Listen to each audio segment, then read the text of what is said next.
getting ready to step into my career. And that's growth. And that is all thanks to recovery. Thanks to recovery, thank you to my higher power, and thank you to myself for the work that I've put in, for the connections that I've built and maintained, and just the work that I'm continuing to do. So really proud of myself. Really proud of myself. Thanks so much for listening to No Lions Here with me, Big Panda.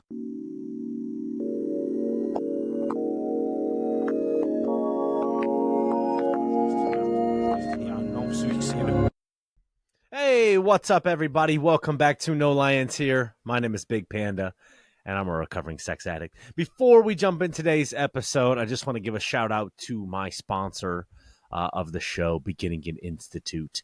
Their information will be in the description, so definitely go check on them out if you or anybody you know is struggling with sex or porn addiction.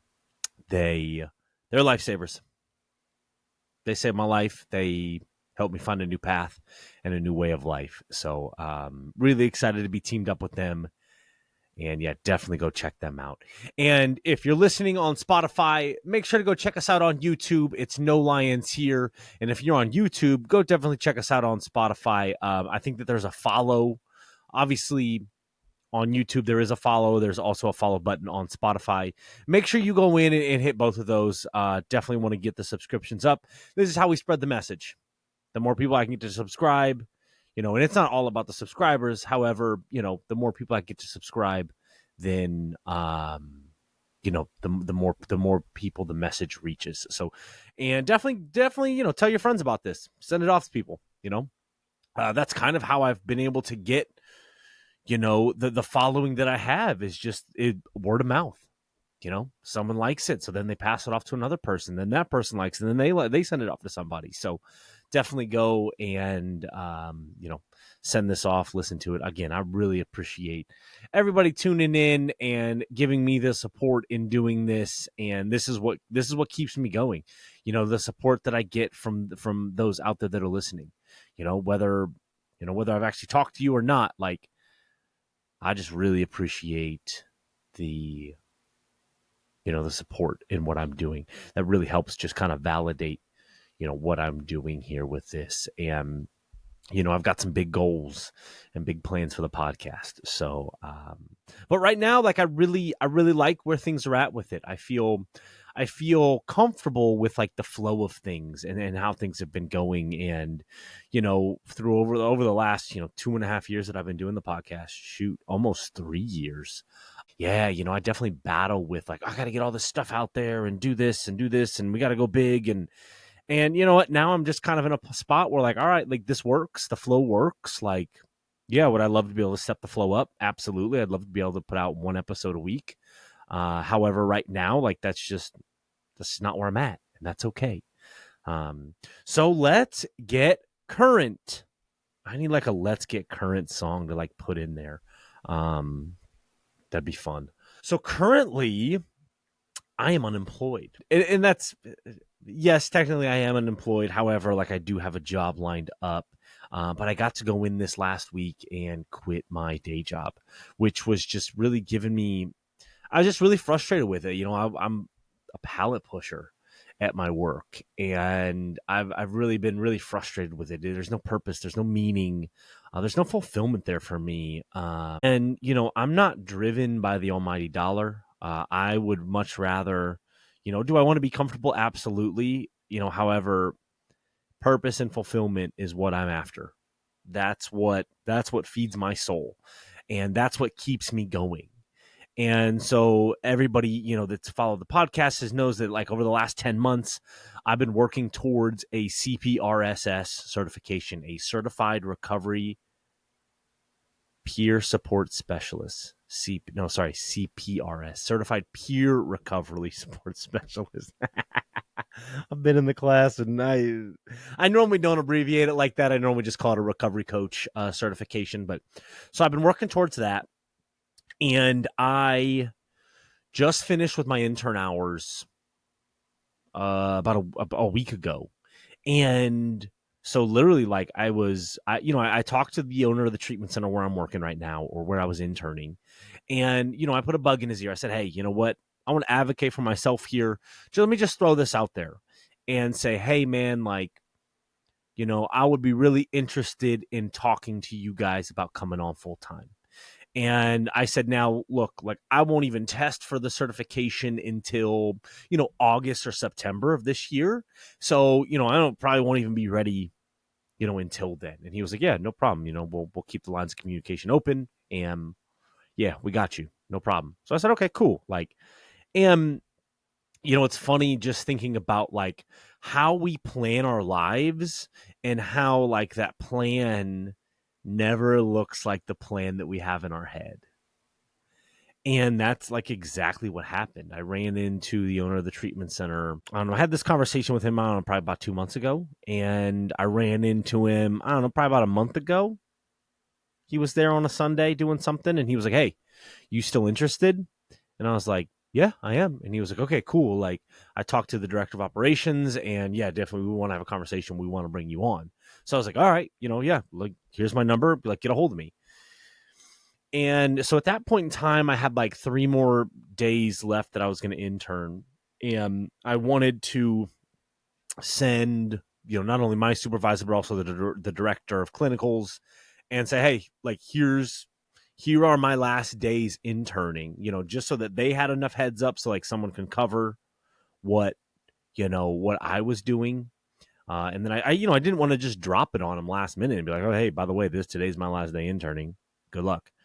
And so basically I sent that off to them. And then from there on, basically I had like the director of clinicals and the director of operations just kind of both like hunting me down. Like, hey man, we heard you're interested in full-time employment. We want to talk. Okay, no problem. Let's do that. Let's talk. So I went in one day, had time to go in and sat down with them, and they offered me a job. They offered me a full-time position, doing what I've been doing, running educational groups, talking with clients one-on-one, like basically getting paid to talk and listen.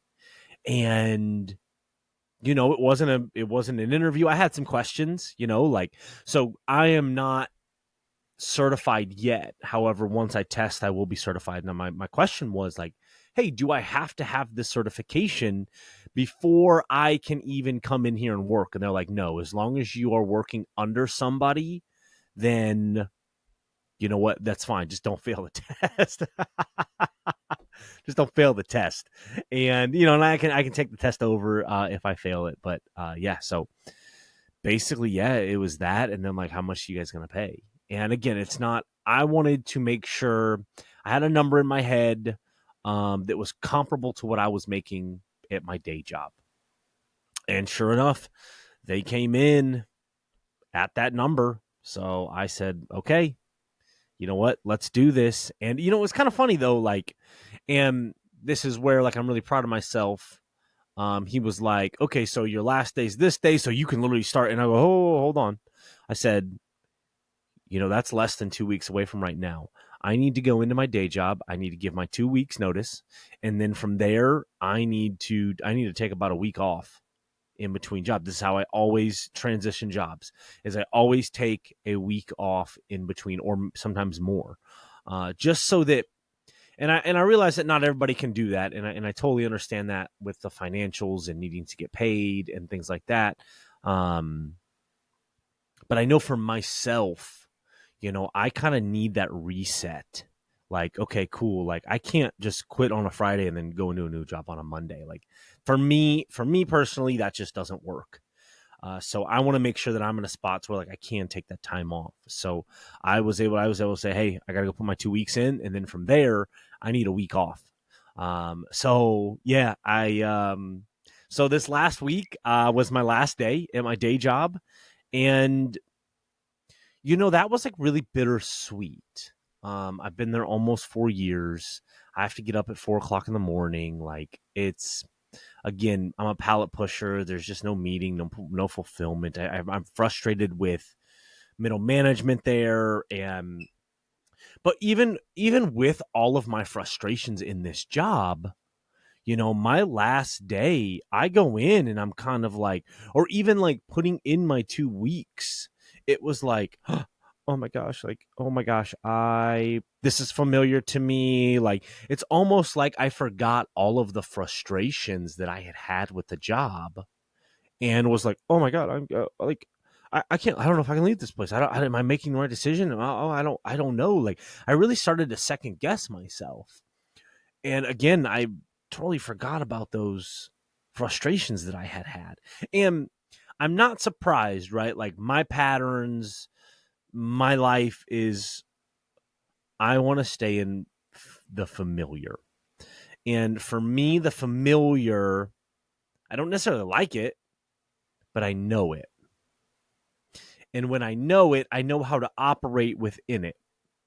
Whether that's a good operation, a bad operation, like whatever the patterns are and they're good or bad, it's familiar. So therefore, I want to stay in that system because, again, I know how to operate. In new systems, I don't know how to operate, and that's scary to me. Change is scary to me. And so, like, I really like I was so taken back and like so surprised at that like I had to do a lot of talking around that, just around like, and again, I'm not surprised by it.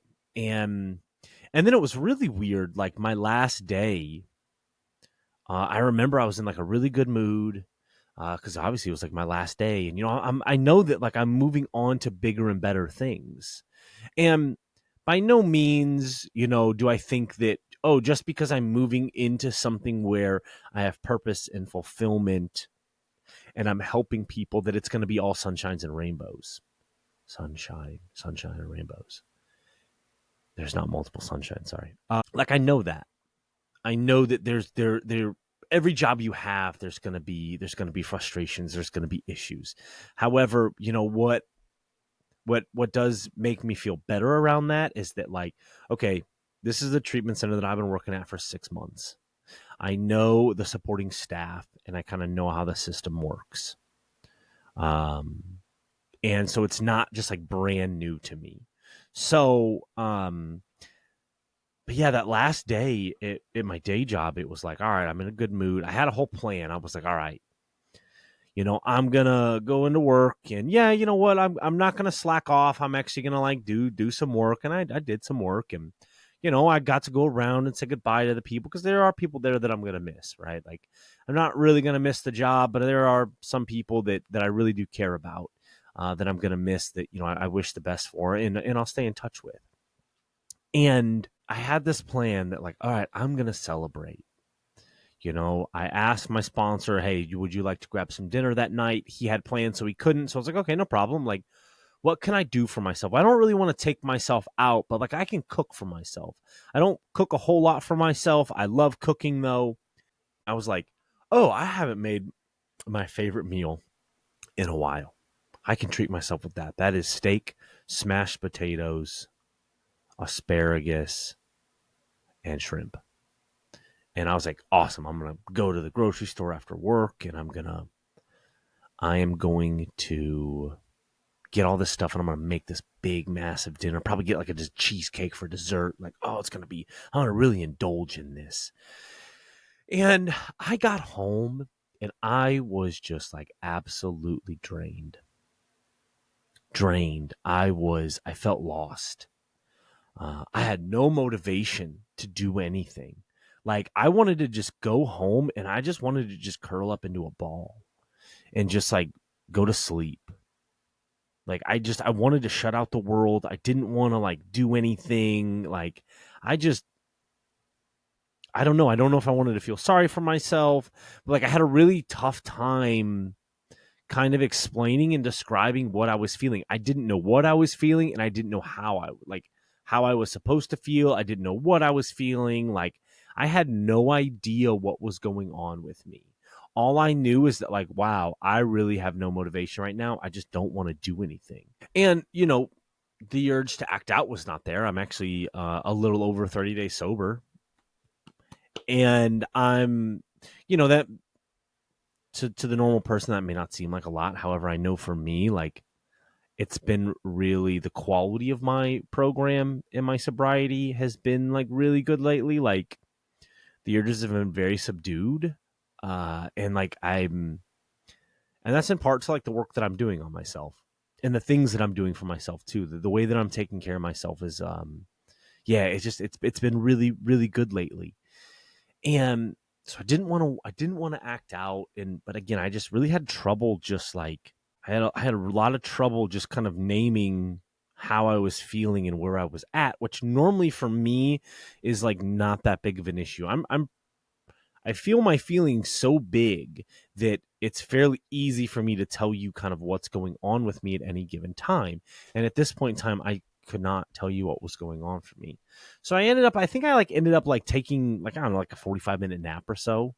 And then I got up and I was like, all right, Alex, like maybe look, we can cook another night. Like that's okay. We don't have to cook tonight, but like, hey, we need to do something here because this sitting here sulking and again, I don't even know if I was sulking. I just was kind of just out of it. And I was like, I need to do something to get out of this because this is not a good, if this place festers and grows, I know exactly where it leads me. And like, I don't want to go down those paths anymore. So I was like, all right, let's get up. So I ended up going on like a 2-mile run, which felt really good. And then I ended up going and like getting a burrito or something, which was good. It was tasty, I treated myself.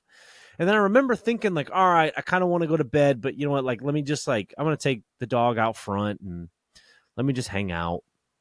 And as we out front, I got a basketball goal in my driveway and I just was looking at it and I was like, you know what? Let's play some basketball. Let's just shoot some hoops. Let's put the headphones in. Let's get the music going and let's like just play some basketball. And that got my heart rate up. That gave me some I'm a real big fan of the Fitbit. And it tracks my sleep, my steps, my zone minutes, the heart rate, like my readiness score, my exercises. Like I'm obsessed with kind of these stats. And so I was like, all right, playing basketball, shooting hoops gets my heart rate up. It's a workout essentially to me. And that is how I like to exercise. I like to exercise by playing something. Obviously hockey. I play a lot of hockey. That's really good for me. Like I don't like just like lifting weights. I do run and I enjoy that. However, like if I had the choice, I want to go do something else sports wise. And so I was out there. I shot around for probably about an hour, and like it felt really good. I felt physically. I felt like okay, cool. Like I had got some energy out. I was like dancing, like it. I was just moving my body. Like moving my body helps me really break up what's going on inside of me. And I remember coming in and thinking, all right, I need to shower, and then I need to end up going to bed. But I remember just like sitting on my bed and thinking, all right, I need to go inside. Like clearly there's stuff going on. I need to go inside. So I called upon little Alex. And man, as soon as I called on him and as soon as I went inside and just saw him, I broke down. Fear. I felt helpless. Confused, and some anxiety in there. Yeah. Yeah. Apathetic as well. So, and like, I remember just like ugly crying, like to the point I remember thinking like, holy shit, this hurts. Like, oh my gosh, this hurts so bad. And I was crying and crying. And like, it was like that cry where like nothing comes out, but you're just like, ah. And I tried to just like hold myself. It's okay. I'm here, I'm here. Like, you're safe. I got you. See, even just doing that, like, gets me on. I can feel it. And I mean, I probably sat on the edge of my bed crying like that for probably 5 to 10 minutes. And I was like, wow, like that was underneath there. That's where that real non-motivated, like, I don't want to do anything. I'm not going to cook tonight. Like there was fear, like deep, deep rooted fear, which, is not a surprise to me. I'm not surprised. I know that this is how I operate. However, what I noticed was, and I guess I hadn't really put two and two together on this is like, I know how important physical activity is for me. It's really important. It's the way that my little child plays. It's a way that I can express myself. And it's also an escape for me as well. When I'm out doing these things, my mind is focused on the task at hand and not everything else that's going on around me. But what I really realized there was that, like, through all of that movement and activity, it softens the nervous system to where I can actually go in and I can feel what I need to feel. And that sometimes my nervous system is so locked up that I am unable to go in and access those feelings and those places to feel what I need to feel, to be able to identify what I need to identify. And that I needed to go out and I needed to spend, an hour and a half in, high heart rate zone minutes in order to exhaust my body physically so that then my nervous system could slow down and kind of come down a little bit. It's almost like the nervous system is a wall, and that when my nervous system, without activity, my nervous system is, the wall is up over my head. But then after I work out or, get all that activity in, that wall lowers down and I kind of I'm able to see what's on the other side of it. And then that gives me a chance to feel what's on the other side of it. And so, I did some drawing on my whiteboard. I'm trying to, like, make connections here, and, like, because I'm also really afraid that, like, sports is an unhealthy distraction, or sorry, not necessarily sports, but like physical activity, because it is really, really important to me. And so I'm trying to, like, I made like a graph and, like, all right, what are the benefits? What are the negative side effects of, activity and this kind of movement? And, yeah, there were, like, distraction. Yes.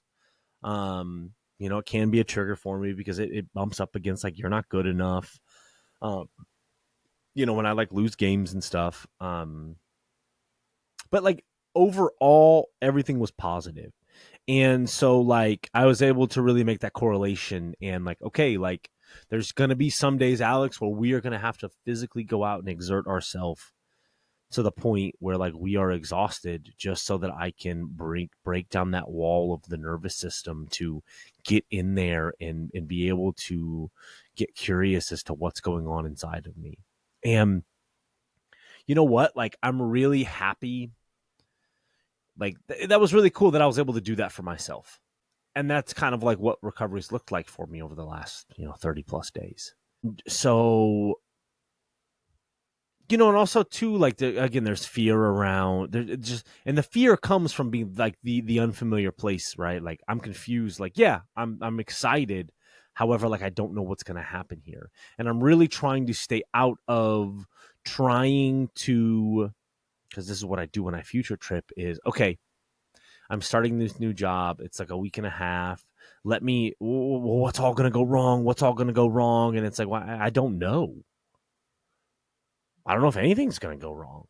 Honestly, like, I have no idea. And so my challenge is to not worry about that today. There's nothing that I can do about it today.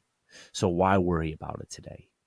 And now, that's much easier said than done, for sure. Much easier said than done. It's not always that easy to just be like, oh yeah, I don't have to worry about that. We'll worry about that in 8 days. However, it's not always easy for me to live in those places. So again, just a lot going on. And then, and again, so, like, I'm really glad, looking back on this now, like, I'm really glad that I was able to do that for myself, because it got me down to a spot where, like, okay, cool, like, I can kind of rest. I'm good. I went in, I felt some feelings, man. I felt them hard. Like, they are deep. I tried to reaffirm and validate little Alex, and, like, hey man, I got us. All right. Like, I got us. I know you're hurting, and I got us, and I see you. And you know what? We're going to be okay. You're safe. You're safe with me. And then I get a text. So, over the last 6 months, like I said, I've been working at the treatment center, and I've met a lot of really great people. And I've stayed in contact with a handful of those guys. There's been there's been a handful of guys that have come through that, like, I've just really been drawn to. And they take it seriously. And like that's what I want to surround myself with, those people. And also too, like, hey, I see that you're taking this seriously, and I want you to know that, like, hey, I'm a resource. I'm here for you, man. I'm a resource. Whatever your problems are, either I've had them, or I've already know somebody who does have them. So I'm a resource. Well, I got a text from one of the guys his name was Sam, really good guy, really good guy. We played a lot of ping pong together. He had actually kind of expressed issues around porn with me. And I remember when he got out, I gave him my number and he called me and he's like, hey, man, I got questions. What do you do? What does your program look like that covers the substances and the porn? Like, what, you know what, man, I'm sick of this. I'm sick of, I'm hurting my wife. And he was like, Alex, I don't know how to share this with people in NA. He's like, and I feel comfortable sharing this with you. And I said, dude, brother, I'm here for you, man. Any questions you got? I had invited him to a home group. He never actually made it, but we stayed in contact. And I talked to him, I don't know, probably a week and a half, 2 weeks ago. And we were talking about fourth step. And, fourth step is the fearless and moral inventory of ourselves. And he told me, he said, Alex, I'd like to get together and do some fourth step work with you, because I don't know that my NA sponsor is going to understand, but I know that you are going to understand. So I'd really like to get together soon and take a look at our fourth steps. And I said, Sam, I would love to. Let's do it. Keep me posted. Like, yeah, I'm going to have some time coming up. Let's do it. And he said, okay, great. Now he was struggling. He made it sound like he was all right. He was struggling though. I could tell he was struggling with more of the internal battle around, like, I'm not good enough. And because I remember us both like being like, yeah, I can relate to that. Like, I can relate to that, like safety and sharing parts of ourself, and I can really relate to that. Well, I got a text last Wednesday night that Sam had OD'd. Sam had OD'd and had passed away. I called the guy immediately and I was like, what is going on? And he was like, yeah, man, I just got off the phone with so-and-so. And, yeah. He's like, I don't know if this happened yesterday or earlier today, but yeah, Sam had passed away. And, oh, man, I just broke down. Being in recovery, this is a consequence. Whether you're a sex addict, whether you're an alcoholic, whether you're a drug, whatever your addiction is, death is always a consequence. Always a consequence. And, being in recovery for the last 3.5 years. Hey guys, I just want to take a minute to share something deeply personal and transformative in my journey of recovery. I've been where you might be right now, struggling with the weight of addiction and feeling lost. But there's a place that offered me a new beginning, a place I truly believe in. It's called Begin Again Institute. At Begin Again, they understand the deep-rooted trauma behind addiction. Their 14-day intensive program for men tackles the neurobiological aspects of addiction head-on. It's not just about breaking a habit. It's about understanding and healing the underlying trauma that formed it in the first place. And for those who have been impacted by betrayal, Begin Again extends care to partners of addicts too. Their partner support program is offered at no additional cost to the family and runs alongside the men's intensive. This program helps participants gain an understanding of the trauma they've experienced and sets them on their own path to healing. If you or someone you love are grappling with sexual addiction, pornography addiction, or intimacy issues, Begin Again Institute can be that pivotal step towards recovery and a new lease on life. Remember, you can't go back and change the past, but it's never too late to begin again. To learn more about their life-changing program, visit beginagaininstitute.com or call 720-776-9076 to reserve your spot in the next 2-week intensive. I promise, it'll be the best call that you ever make for yourself. Stay strong, keep fighting, and keep tuning in to No Lions Here for more conversations about recovery, resilience, and hope. And like, especially working in the treatment center for the last 6 months, where that is kind of strictly drug and alcohol. And a lot of this stuff is drugs, bad drugs that are coming off the street, fentanyl, meth. Like, I mean, even alcohol will do it. I mean, even being a sex addict will do it. Death is not far from anybody who's an addict. And I'm just like, I'm really surprised that I haven't bumped up against this sooner, because I have not. I have not lost anybody that I was that close to in recovery because they went out and used or OD'd or, killed themselves because of the shame.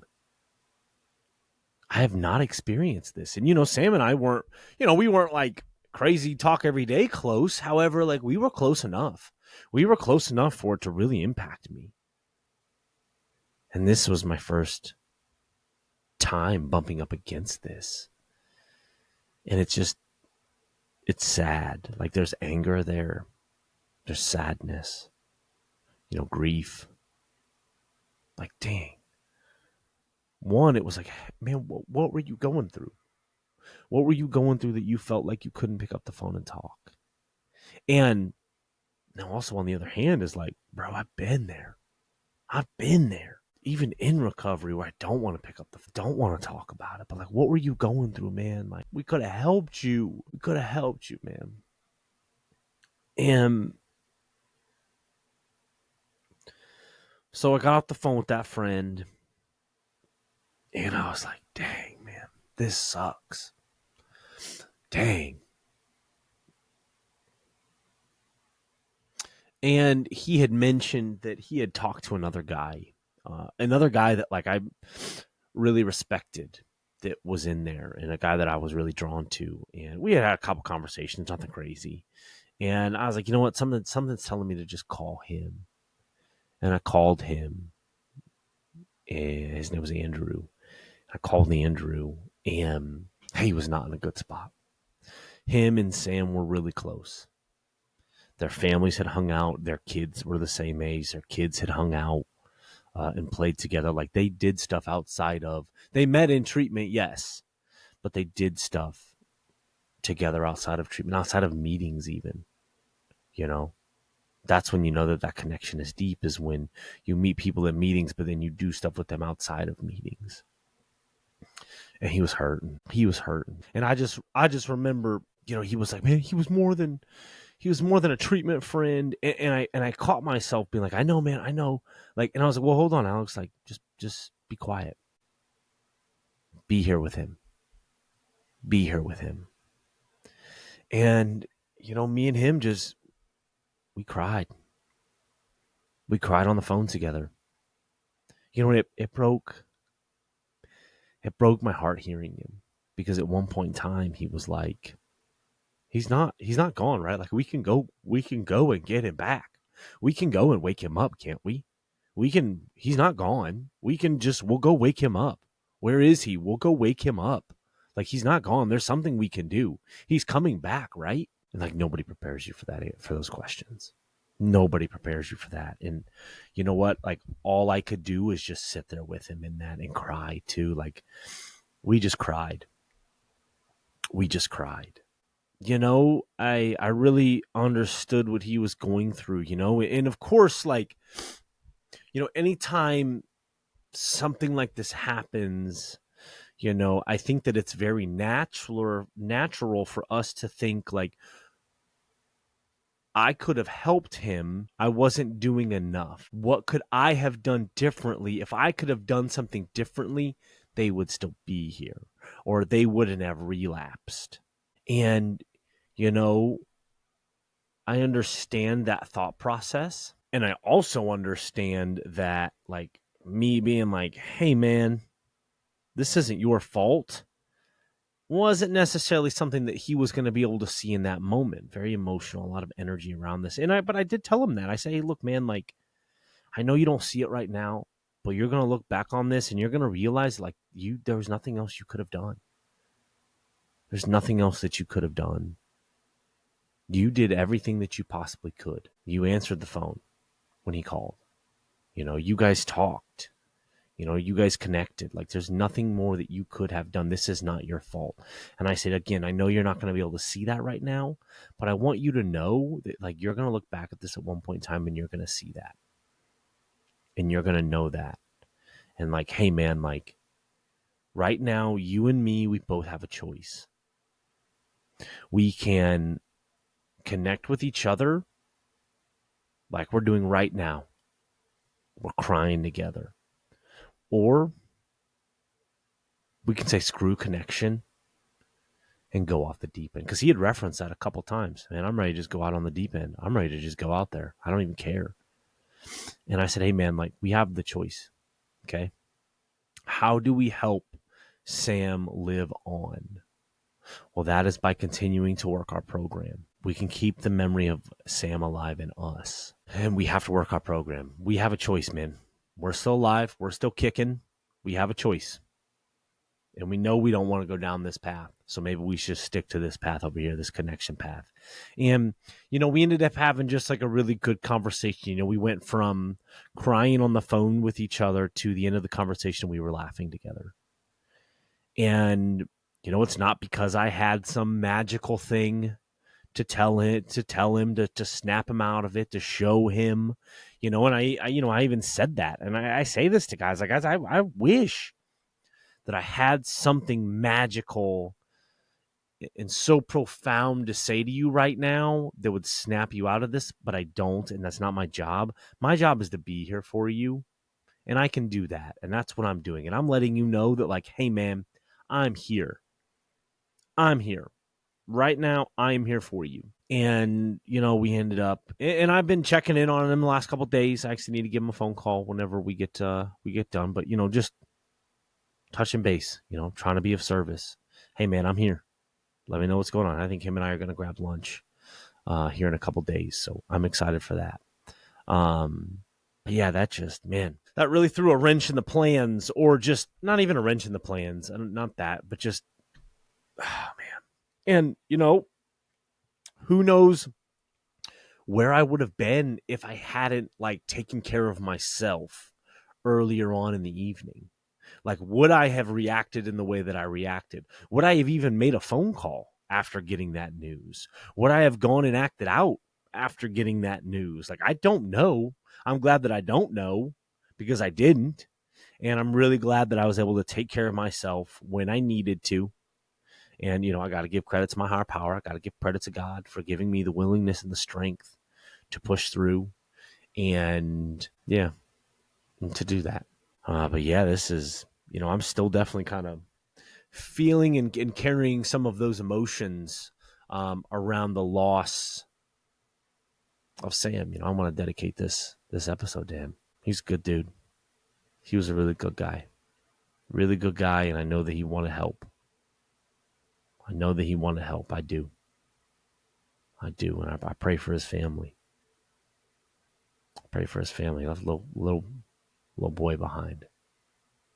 And, yeah, I can't imagine. Can't imagine what the family's going through. It's got to be really tough. Yeah, really tough. Really tough. So yes, that's just kind of added to the emotional roller coaster that I've kind of already been on, just around quitting and everything like that. So, yeah, and something else that has been going on in my life that is actually, oddly enough, helping with the sobriety is I've been dating over the last month, and it's not helping in the way of sobriety, in the sense of that I'm going out and I'm sleeping with people and I'm not considering and acting out. That's not it at all. But I've decided to put myself out there, and which was really interesting. So I had shared, that I had acted out. This episode of acting out I'm talking about was more than a month ago. And I had two different friends tell me. One was a program friend. The other was just a friend that knows me and knows my recovery. They both told me, Alex, I think that you need to put yourself out there. I think that you need to go out and meet somebody. And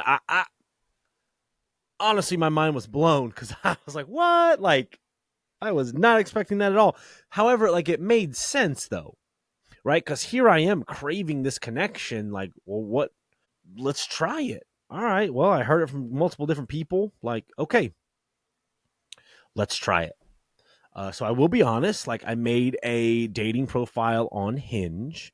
Now, I know I have said in past episodes like dating apps don't work for me and that they're not healthy places for me to go on. And you know what? I have the right to change my mind around that. Now, this is the only app that I'm on. And in my, for me, in my opinion, and in my experience, it's not as compulsive as Tinder. I feel like it's a little bit more wholesome. Yeah, I don't know. I feel like there's a little bit more wholesome. I feel like there's actually like some people that are like looking for, looking for real connections there.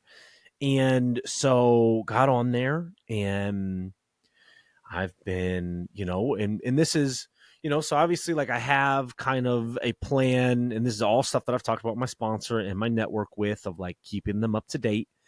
And it's like, okay, I have a list of things that I'm looking for in a partner. What do I want in a partner? So I have this list of things, right? Okay, what are my non-negotiables? What are things that I can compromise on? And then like, what are my boundaries? So one of the things that I've been doing is, one, making sure that I am staying my number one priority. Me, Alex, I am my number one priority. I need to take care of myself first and foremost. Okay, so if someone's messaging me, instead of getting wrapped up into that all day, texting back and forth, pen pal type stuff, like, you respond, I'm going to put this down because I'm in the middle of things, or I need to go for a run, or I need to hit this meeting, or I need to make this phone call. Like, I'm going to do those things first, and then I will return and I will respond back to you. So again, in the forefront of my head for me throughout this is, I am my number one priority. My program, my recovery, my life, that's my number one priority. I'm going to take care of myself first and foremost. Because I know what my pattern is. My pattern is I get wrapped up and swept away by these romantic connections. And then I just totally neglect my life. I neglect myself. I neglect my needs. I don't take care of myself. So, okay, Alex, I have to be my number one priority. So that's first and foremost for me. The other thing that I've been doing is, hey, let's have a phone call. Let's do a phone call before we do a first date. Letting them know, hey, like, I'm not real big on like carrying conversations and getting to know you through text. I either want to do a phone call or like meet for coffee, but preferably let's do a phone call first. Because if we can do a phone call, that's going to be able to tell us if we're going to vibe with each other or not. And that we may not even get to a first date because after the phone call, we're both kind of like, or one of us is like, not really feeling it. So that's really something that I've implemented. All right, let's do a phone call first, and let's see where the phone call goes. If the phone call goes well, cool. Let's then set up a date. And then we keep the first date simple. Walks. Love going on walks or a coffee. I love walks because it helps get my steps in. And I like coffee because normally I get coffee. So, boom. If the date doesn't go well, at least I got some steps in or I got some coffee. So, okay, cool. Keep things simple. And, I've also, the other thing for me, and this is a personal boundary for me, not necessarily like for them, but it's like, Alex, be careful with what you share. Be mindful of what you're sharing and when you're sharing it, how you're sharing it, and why you're sharing it. So early on in recovery, I wanted to just vomit. And like, don't get me wrong, like I still want to do this, right? And I see it now as a form of control, right? Okay, cool. I like you. Let me just lay this all out. Here I am. Do you want me or no, good, yes or no? Like, I want to know so that we can either proceed or detach from each other. So I'm just going to tell you everything. And that's a form of control. I'm trying to control the situation, right? I'm trying to speed up the intimacy. I'm trying to fast track it. When, like, for me, what dating looks like right now is like just getting to know somebody and then sharing myself with somebody, because that's what this is. Like, we're just trying to get to know each other. I want to get to know you, and I want to share more of me. However, I'm not just going to share everything. And realizing that, like, it's a privilege to know my full story. All the listeners you guys should feel really privileged. Just kidding. I wanted to make that joke though. You know, and that I need to be very mindful. Now, I can almost be a little too rigid with this though, because, like, so obviously recovery is a big part of my life. Big part of my life. And clearly, like, I'm getting ready to go work in the recovery industry. I'm about to go work in a drug and alcohol treatment center. So that's not something that I want to. I'm pretty open and upfront with being in recovery. I don't go into details around, like, hey, I'm a sex addict. But, like, hey, I'm in 12-step recovery, and this is, and this is where I'm at in my life. Sharing that, like, hey, I'm spiritual. And I'm looking for someone that's spiritual. I'm looking for someone that's active. I am active. Like, and so over the last month, I've gone on 4 dates with 3 different women. And I've had like 5 different phone conversations. So add in a couple other phone conversations that I've had. And, like, I feel really good. One of the girls I've been on 2 dates with. The other 2, the first 2 just kind of fizzled out. Actually, one of them I had to be like, hey, I'm sorry, I'm not really feeling the spark there. Like, and I don't want to lead you on. And that's something that's new for me. So, like, owning up to that and, like, communicating that. And I feel really good with how I'm communicating. One, I don't have a mask on, right? I feel good in who I am and the things that I have to share about me, because they're good things. Like, yeah, I'm flawed. However, like, there's a lot of good things. I don't have a mask on. I'm also not out here acting out either. Like, I'm not trying to, like, have a connection with somebody and then, okay, I'm going to go out. But while doing that, I'm also going to be acting out. Like, I'm not acting out. So I don't feel duplicitous. And I also know what my motives are. My motives here are to get to know somebody and to see and to put myself out there and get these experiences and get some practice. Like, because there's things that I've learned from every single situation, every single phone call, every date. Like, there's things that I've learned that, like, I want to implement. Okay, yeah, all right, maybe I didn't handle that situation the best. It wasn't the worst, but I think we can do some tweaking there. And so there's one girl that we've gone on a couple dates, and she's really cool, and, like, I really, really, like, appreciate the connection, and I feel comfortable and I feel safe, and she seems very in touch with who she is and, like, wants to understand me, and I feel seen, I feel heard, and and she says that I make her feel the same. However, we were supposed to go on a 3rd date, and it was, I had this communication with her. I said, hey, look, like, I'm not going to carry on, like, full conversations through text with you, like, but what we can do, because that's a pattern for me. I said, this is a pattern for me. I get swept up, I get distracted, and I use this as a distraction. And she said, no, I do the same, actually, and I want to break that pattern too. I'm trying to be more mindful of that. I said, okay, great. So, like, she's like, no, I've actually really liked the communication. She was like, we check in a couple times a day, and, like, wherever, or we'll do a phone call, like, or like, hey, we'll check in a couple times a day. Hey, hope you're having a good day. And then, like, maybe we'll talk on the phone.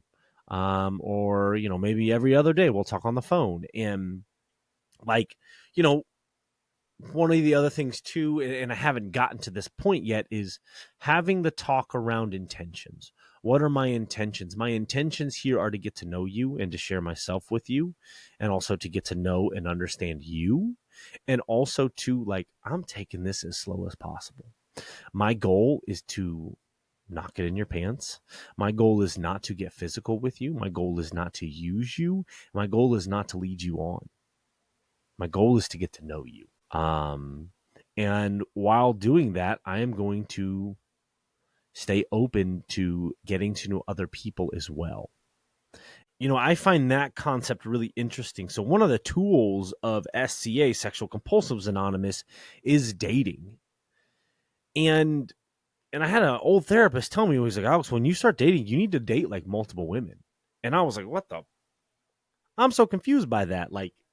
But, like, however, now like it makes sense, right? Like, because my patterns are, okay, one person, I get to know that person. Next thing you know, I blink and we're in a relationship. And it's like, what just happened? What is like going on here? Like, one, I need to take things really slow. And also, two, like, I mean, you got to see what's out there, got to see what's out there and take it slow. Now, again, like, and now that means that I cannot get physical with any of the women. Like, I cannot, because that's not fair. I can't be doing that. That's not the reason for dating. The reason for dating is to get to know people and learn how to share myself in a way that I'm comfortable with, in a way that keeps me protected and I feel safe with. So not everybody is going to get that from me, because, again, sometimes it may not work out. We may not get to that point because I'm not doing it right off the bat of like, hey, here's my full story. Do you want it or not? Take it or leave it. Yes or no? What's going on? It's to get to know somebody. And so we went on 2 dates, and they were really good. They were really cool. They're just like fun. We went on a walk. Then we went like skating. She like does roller derby, and obviously I play hockey. So like we like went skating. It was cool. It was fun. And then we had a really good phone conversation last week, and it was cool. So we were supposed to go on a date last night. Last night was Friday night. And she texted me on Thursday and said, hey, I wanted to let you know that like I'm not going to be able to go on that date tomorrow night. She was like, I don't have enough water in the glass to go on a date. And, I'm sorry, but I need a bit more me time. And like, I understand that. And like, I actually like really respect the communication around that. Like, I really respect that. Like, thank you for letting me know that. Yeah, I totally get it. Totally get it. I appreciate you letting me know. Now, and I talked to my sponsor about this. My challenge with that was like not to make it about me. I love making it about me. Straight up, like I love making it about me, right? So and this is where I can tell that there's growth there for me, is that like I knew that, Alex, this is not about you. Do not make this about you. This is about her. She shared something that was probably not easy to do. Okay. Acknowledge that, honor that, and don't come in, because this is what I wanted to do. What I wanted to do was be like, thank you. That makes me feel, I'm really disappointed, and that makes me feel sad. And like, I wanted to show that like I'm this guy that's like in touch with his feelings, and like, but like that wasn't what I was supposed to do there. That was not what I was supposed to do. It's not supposed to make it about me. We're not in a relationship. Now, if we were in a relationship, sure, there would have been a time for that. And I could have leaned on her a little bit harder in that. However, like, we're not in a relationship. She came to me, shared where she was at. And you know what? I said, no problem. Like, I thanked her for sharing that with me. I told her, I totally respect that. I also said, hey, I'm around if you need to talk. If you want to talk, if you want to catch up, talk. Like, I'm here for you. I'm not going to push you. Like, the last thing I want to do is push you. I've enjoyed getting to know you. So, like, I'm totally fine with taking this slow. And she was like, I knew you'd understand. And that gives me a lot of peace of mind. And that's kind of where we've left it. And there really hasn't been any communication in the last 2 days. And like, I gotta say, like, I'm pretty bummed about that. I'm pretty disappointed in that. Yeah, pretty bummed. And again, like, my challenge is now to leave it alone. My challenge is to leave it alone. and give it up to God. And that this is in God's hands and it's not in my hands.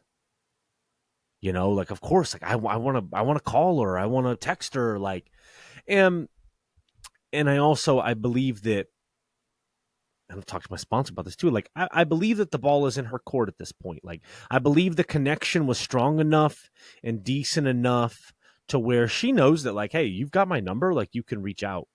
And I kind of we in that talk around communication, there was this, hey, like, I'm my number one priority. You are your number one priority. Like, you take care of yourself. I'm gonna take care of myself. You have a life. I have a life. Like, we need to, take care of yourself first and foremost.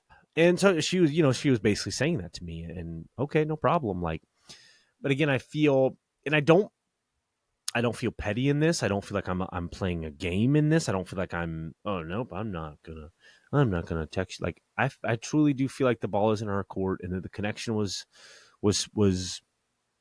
good enough that she knows that, like, hey, you've got my number. Like, I'd love to see you again. You can reach out. And, like, so what I'm battling with is, like, again, one, just leaving it alone, because I'm really bad at doing that, because, like, I feel really needy, just especially around, like, these fears. And, like, I've had some urges the last couple of days. Like, I've had some euphoric recall, and, like, I'm really trying not to give into those, and trying to take care of myself so that I don't give into those. And so my challenge again is to just leave it alone.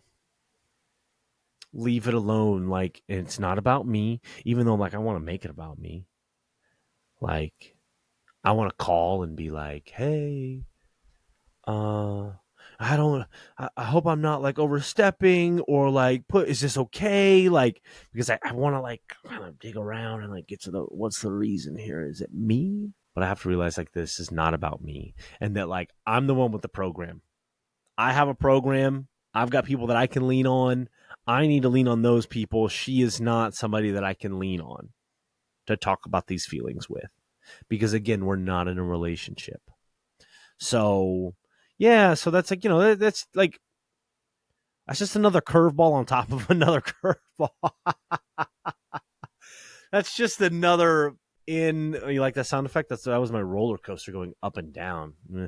Um, it's just another drop in the roller coaster of emotions that I've been feeling. So, yeah, I wanted to get current about that for sure. Because it gets exciting, and I feel good with how I'm going about it. I really do. I feel confidence in myself too. Like, and it again, it has helped keep me sober, because there's new connections, and I'm not running to old behaviors. I'm like, oh, this conversation didn't go anywhere, because that's what I would have done. I'll go somewhere where I won't be rejected. Well, these people aren't rejecting me. Like, just things are fizzling out, and that's okay. That's happened. Like, that's dating. So yeah. And then, like, talk about, like, the upswing of the emotional roller coaster is, like, today I graduated from the program that I was taking. We're going to bring this back to, like, kind of the beginning of, like, getting this certification. While I'm not certified, I graduated the program today. We went and we had a ceremony today. I gave a speech. That was cool. I, like, got to write a speech, and it was a good speech. And, like, I really want to get into public speaking at some point in time. So, like, I got to challenge myself to write a speech. And, like, I was the first one to go. And it's like, that was kind of cool. And I had people, it was an auditorium full of people. There were a lot of people there. And I had people, like, coming up to me afterwards that, like, weren't in the program. They were either friends or family of those people. And they're like, hey, I really liked your speech. One lady was like, your speech was great. It was so inspirational. So, like, that felt really good. And, like, my mom came and actually had a program buddy come, and, we got to walk, and, I got to see all those people. And then, then I went to dinner with my mom and my program buddy and my little brother. And so, like, it was a good day today. Like, it was a really good day. Really proud of myself for the hard work that I put in over the last 10 months to get me to this spot of okay, not only did I graduate the program, but like I've got a full-time job lined up. I've got a full-time job lined up in the field of where I want to work. And I'm really excited to step into it and to build the craft and to strengthen the skills and, see where this takes me. Because at this point, like the sky's the limit. And, I've been telling people all this week, like everything up to this point has been a job where like this is a career for me. I'm getting ready to step into my career. And that's growth. And that is all thanks to recovery. Thanks to recovery. Thank you to my higher power. And thank you to myself for the work that I've put in, for the connections that I've built and maintained, and just the work that I'm continuing to do. So really proud of myself. Really proud of myself. So yeah, on that note, I'm done talking. Thank you so much for joining me on my journey. I really appreciate it. The support means everything to me. Definitely go check out all of the socials, basically across every socials. It's No Lions Here, YouTube, Spotify, Facebook, TikTok, Instagram, No Lions Here. Go like and subscribe. Follow us for daily content. I have content that drops basically every single day throughout the week. And as always, if there's any topics that you'd like to hear me discuss, or if you'd like to just connect, please feel free to hit me up.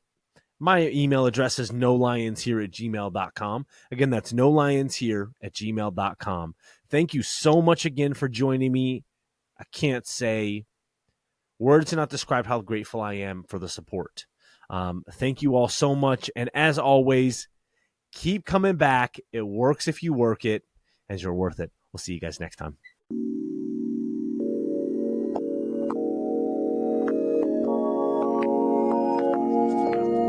Ja, non, zoiets.